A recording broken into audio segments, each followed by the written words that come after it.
ناظرین، آج کل جب امریکہ ایران کی بات ہوتی ہے، مذاکرات کی بات ہوتی ہے تو ایک لفظ بار بار سننے کو ملتا ہے اور وہ ہے یورینیم۔ یعنی سارے کا سارا جھگڑا ہی یورینیم کی افزودگی کا ہے۔ یعنی یہ جنگ میزائلوں کی نہیں، ایک دھات کی جنگ ہے۔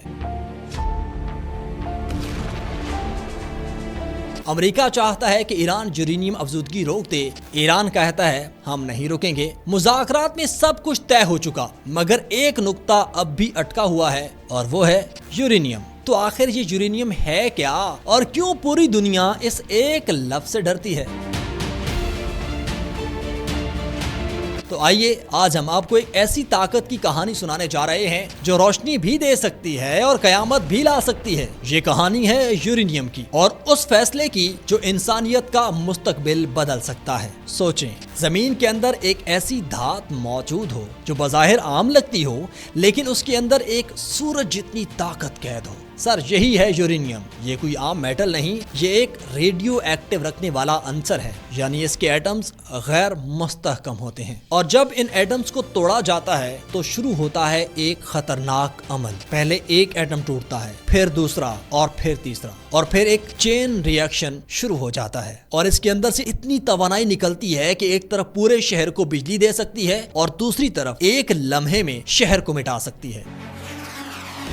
لیکن اصل راز یہاں چھپا ہے۔ ناظرین، قدرتی یورینیم اتنا خطرناک نہیں ہوتا، اس میں صرف 0.7% یورینیم 235 ہوتا ہے اور یہی وہ عنصر ہے جو اصل طاقت رکھتا ہے۔ اب یہاں آتا ہے وہ عمل جس پر پوری دنیا کی لڑائی ہو رہی ہے، یعنی کہ یورینیم افزودگی۔ اب یہ وہ عمل ہے جس میں یورینیم 235 کی مقدار بڑھائی جاتی ہے، یعنی 3 سے 5% بجلی بنانے کے لیے کافی ہے، 20% ریسرچ کے لیے استعمال، لیکن 60% یہاں خطرہ بڑھ جاتا ہے اور اگر یہ 90% تک پہنچ جائے تو یہی بنتا ہے ویپن گریڈ یورینیم، یعنی ایٹم بم۔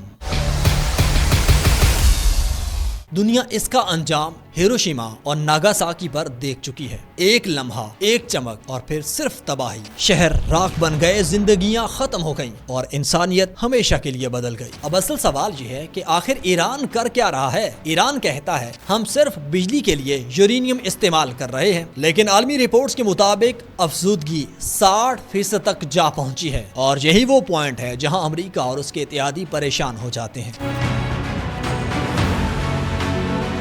کیونکہ اگر یہ 90% تک پہنچ گیا تو ایٹم بم بنانے میں زیادہ وقت نہیں لگے گا اور اسی خوف کو روکنے کے لیے 2015 میں ایک معاہدہ ہوا تھا، joint comprehensive plan of action. اس ڈیل کے تحت ایران نے وعدہ کیا کہ وہ افزودگی محدود رکھے گا اور بدلے میں پابندیاں کم ہوں گی، لیکن وقت کے ساتھ یہ معاہدہ کمزور پڑ گیا۔ پھر الزامات، پھر پابندیاں اور پھر وہی کشیدگی۔ آج دونوں ممالک مذاکرات کی میز پر بیٹھے ہیں، یا یوں کہہ لیجئے تمام نکات پر ہو چکا، لیکن ایک مسئلہ ابھی بھی حل نہیں ہوا اور وہ ہے یورینیم افزودگی۔